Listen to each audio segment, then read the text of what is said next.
One of the areas that lust will attack you in is your emotions. It's not uncommon that most of us had no emotional training, okay? I've got a great book called Emotional Fitness, great training for that.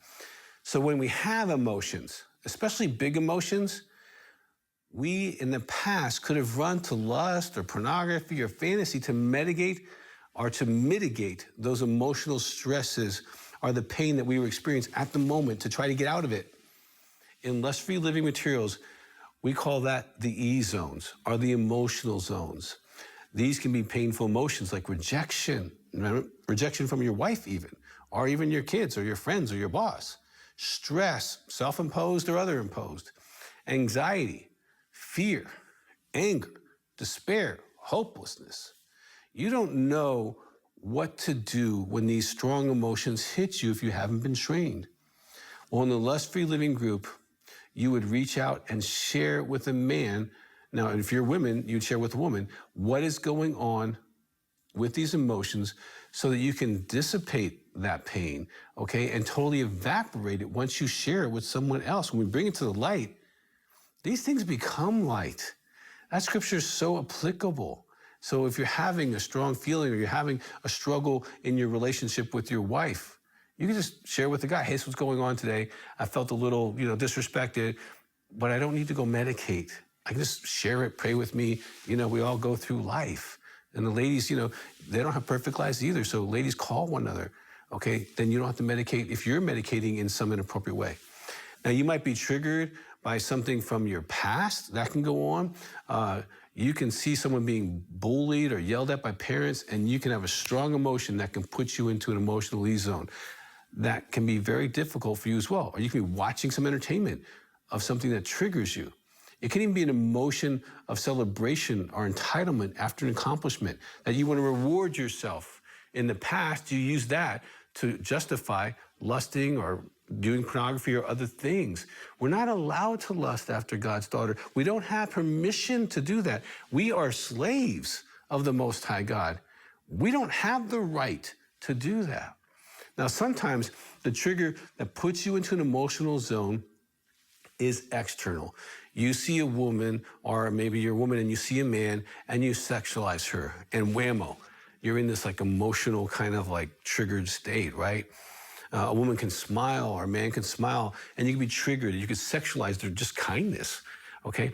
Some men are even addicted to intriguing, okay? We have a whole DVD called Intrigue Addiction, where they keep having this little emotional harem where they go place to place, and women do too, where they get this energy from other people. And that's a real thing, okay? And lust is part of that. Now, be it an internal trigger or an external trigger, throwing you into that emotional state that you have yet to master, okay, it controls you. Now, once you identify these, okay, and you can do that with the Emotional Fitness book or the Lust-Free Living material, you can learn how to shift your emotions, get out of that state. And if you're doing lust-free, you would call a guy and say, hey, so what's going on? Emotions for men, they're a really big deal, okay? And most of the men I know who struggle with lust or porn or sex addiction, if they relapse, it's because of their inability to manage the strong emotions at that specific time. So get skilled in that area. They also relapse because they haven't built a team, or at that moment, they did not utilize that team. Sometimes guys have accountability partners, but they call them asking for forgiveness instead of telling them they're in the battle. And that's not how you use it. You say, hey, this is what's going on before you get to that point. Even on a very practical level, you're going into a stimulus-rich environment. Let's say a college campus, a mall, a beach, a pool, or a gym, where women will be exposing more of their bodies than is probably appropriate. Well, if you have a lust-free living team or an accountability partner, you could bookend that situation with accountability and make plans for that hit that could happen.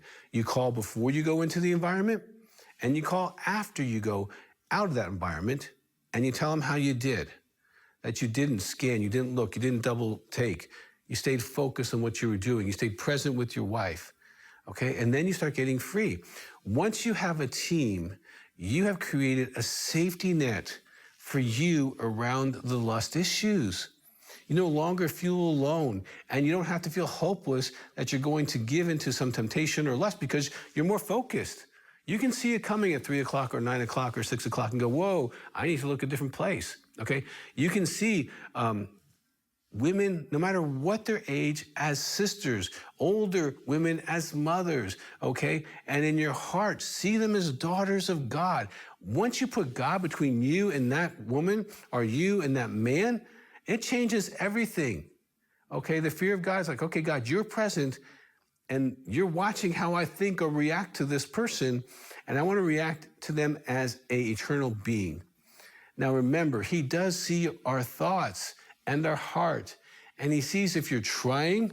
That alone makes him proud, you know. If he sees you like, oh God, I don't want to be here. Oh God, I'm fighting out here. He's so proud of you, okay? He loves when we fight. And you can train yourself to fight and win. I've won for decades. I've taught thousands of men how to win. And you're now saying you want to walk in the Spirit towards women and men. You want to see them from a pure place. To the pure in heart, they see God. The pure in heart see God. Now, sure, they may be carrying his beauty because he made them beautiful, but it doesn't have to be sexualized, okay? It's just like, God, that's yours. She's yours, okay? She's someone's daughter, someone's wife, someone's future wife, okay?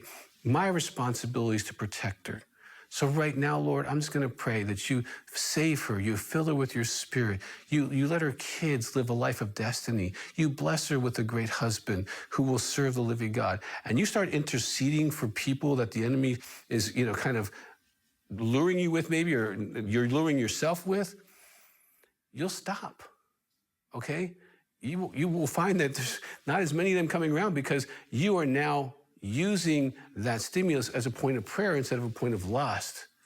And you're making things known in the light. If you struggle, you go, whoa, you know, today I called John and said, hey, today at the coffee shop, this situation happened and I let my mind go somewhere, so forgive me. You will stop and you can experience what I'm talking about, a lust-free living lifestyle, okay? I still have accountability. After being free for 40 years, I want to live in a way that pleases the Father. And I know every man watching me does too. So I want to encourage you, live a life of lust-free. Get the tools you need for what God has already paid for.